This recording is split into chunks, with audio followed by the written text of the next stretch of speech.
guys.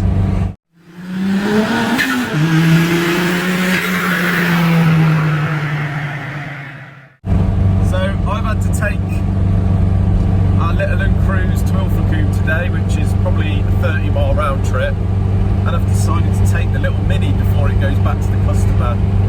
One, to just sort of test the gearbox, and two, to give the engine a few more miles, because it's only done about 80, 90 miles, something like that.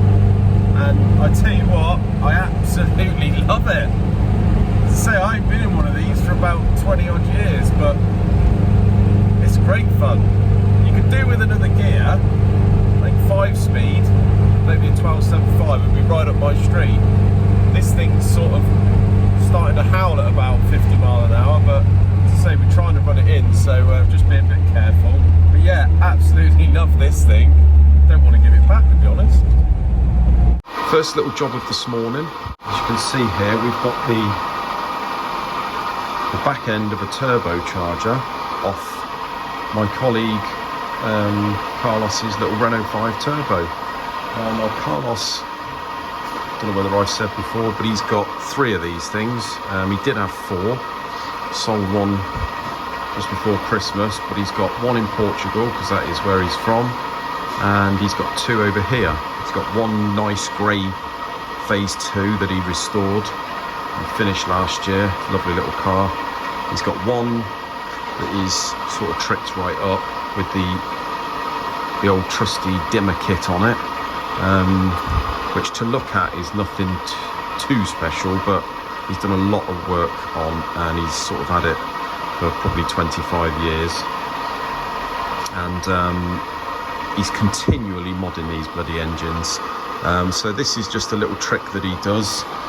I'm not even that sort of up to date on the tuning mods on these little things, but apparently if we take this body out about 4mm, it's fairly restrictive down in the throat there, and not just that, but he likes to sort of blend it in and get the flow better. You know, these little things. See, this one here has been done, although it's got a bit of weld in there. I don't think he wants to use that one, but this one has been bored, and it's all little things like this, I suppose, are blueprinting it. But as you can see, it's a little bit of a Heath Robinson setup, as most of my setups are. So feel free to comment underneath and tell me how unsafe this looks, as you always do. But basically, we've got this boring head here, which is a really good bit of kit. So you put your tool in one of these 2 holders, or you can go in horizontally and clamp it in there, and then this tool sort of adjusts this way. We've got fine increments here.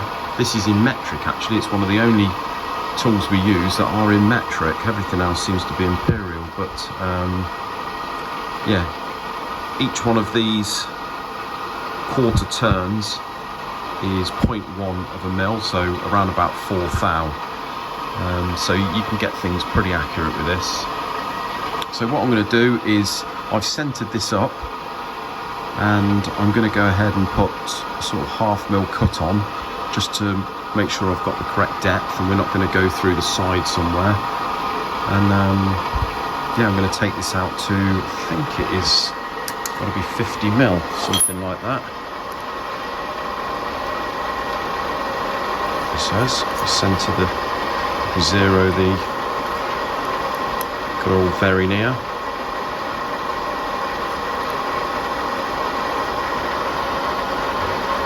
Well, about 51 and a half, I think it is. Now, because this is a bit of a uneven casting, as you can see, it is cutting very slightly unevenly, and I'm being very, very careful how much I put on. So probably 1 thou a second it works out at, something like that. But my little setup does seem to be holding at the minute. We'll soon find out if it doesn't hold, because it'll all go very wrong. But if you guys can think of a better way of holding this, please let me know. Although by the time you watch this, it'll probably be a bit too late. But at the moment, it does seem to be doing the job. If Carlos says this sort of thing does work, then it'll work. You know, you've got to bear in mind these little Renault 5 engines are a 1400 push rod, 8 valve, and how he gets them to go like they do, I'll never know. It's amazing, really. Don't get me wrong, he has had quite a few failures in the past with trial and error in different port sizes and shapes and what have you. He actually made us laugh before he started working here. Well, it's probably about 6-7 years ago when he was used to take his blue dimmer kitted one up to Santa Pod quite a bit, and used to see off some fairly tasty motors, to be honest. And we used to take the mick out of him because he was forever messing about with the cylinder head. And one day we said, well, you'll come in one day and that thing will just blow clean off the block. And he went to Santa Pod one weekend. He came back in on the Monday, and he hadn't actually blew the cylinder head off the block, but he took the cylinder head out of his boot and gave it to us in 2 halves. It actually split the thing in 2. And believe it or not, he sent it away to a company and they welded it together, and he still uses it to this day. So, you know, amazing, really. Right, guys. Now, I know I have a lot of you, either subscribers or non-subscribers, having a sort, I get the odd comment here and there saying that these warranty videos I do, you know, it doesn't make your company look good, and why would you tell anyone if anything went belly up, you know.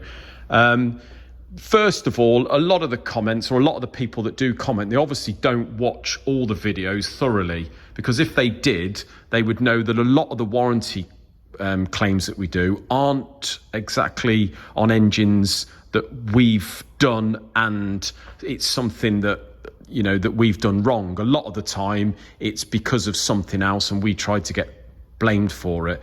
But on the other hand, we do have the odd engine that does give us trouble due to our own mistake or something like that. And the idea of this channel from the very beginning, before everyone starts sending comments that, you know, why would you tell people if you've had a problem or anything like that, the reason for the channel was to show all the ins and outs. It was to show the successes, the failures, what it's like to run a business, the whole lot.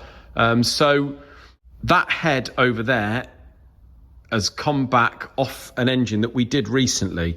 So if you remember the E46 M3 engine that we did, it's for a customer, not only a customer, but he's a friend of mine, an old friend. It's going in a track car. The car, fortunately, is sort of still in the progress of being built, but we did the engine and we timed it up, and he sort of had it back as a tall, bare engine.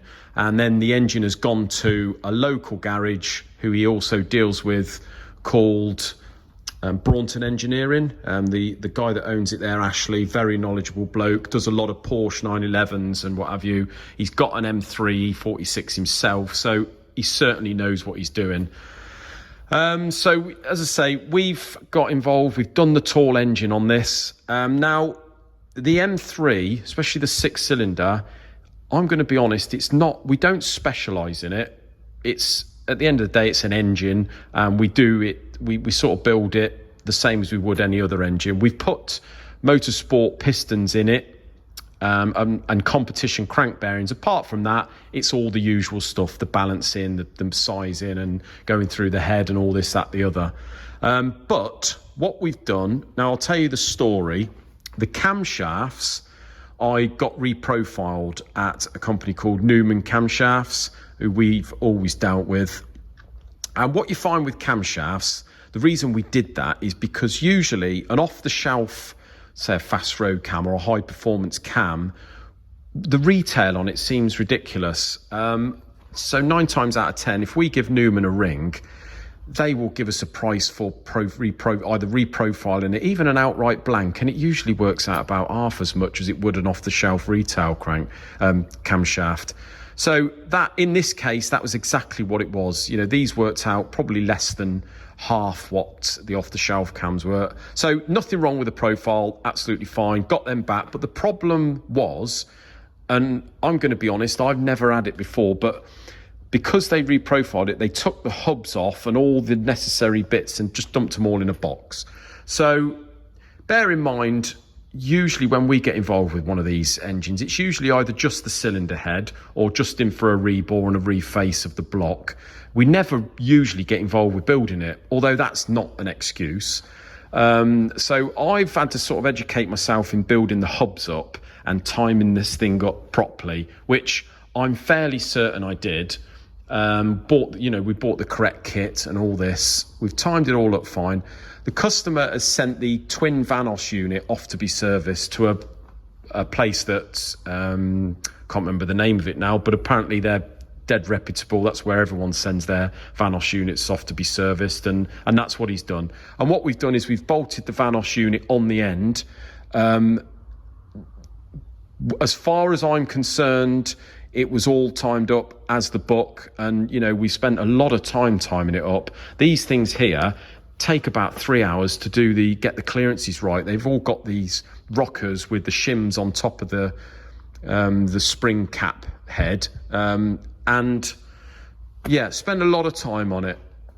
So it's gone back to Ashley. They put it in the vehicle. Now they've fired the engine up, obviously turned it over, got the oil pressure up. They're more than happy with that. They've fired the engine up and it ran for about 10 seconds, something like that. Fired up fine, didn't sound, he said it sounded absolutely fine. It sort of made a bit of a misfire as if it was running on 3 or 4 for a minute, but bear in mind, everything's new on the car. So as far as they were concerned, it could be a sort of fueling issue or, just settling down. And then they stopped it, and when they went to start it again, nothing. There was a bit of a clatter, and it just wound over as if there was no compression. They've done a compression test on all, and sure enough, there isn't any compression. And if you have a look down here, the valves are all bent. And the reason they've bent like this is because we've got good pistons in there.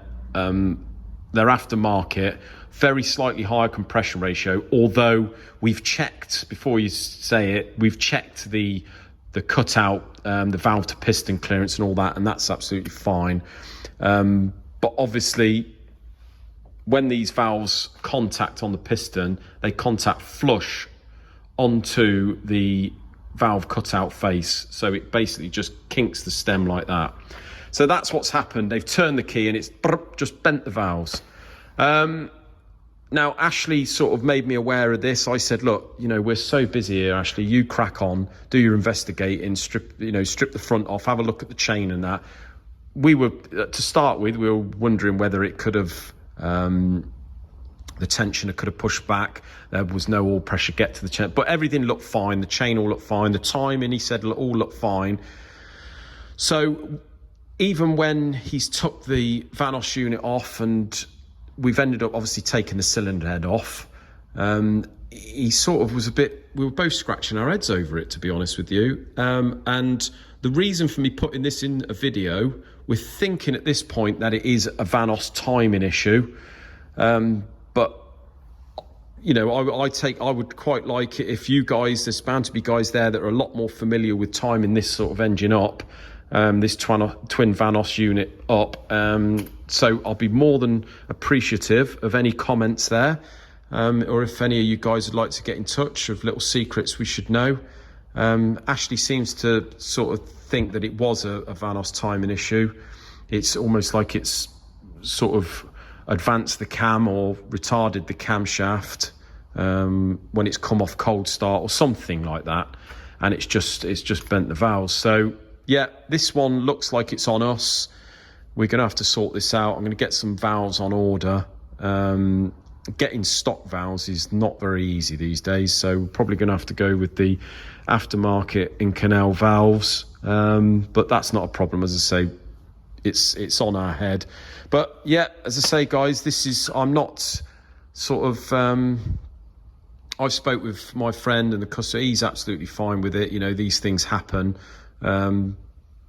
But yeah, I'm definitely not out for hiding anything from you guys. I'll tell you anything that happens, the good and the bad and the ugly. Thanks very much for watching, and till another video, see you again. Take care, guys.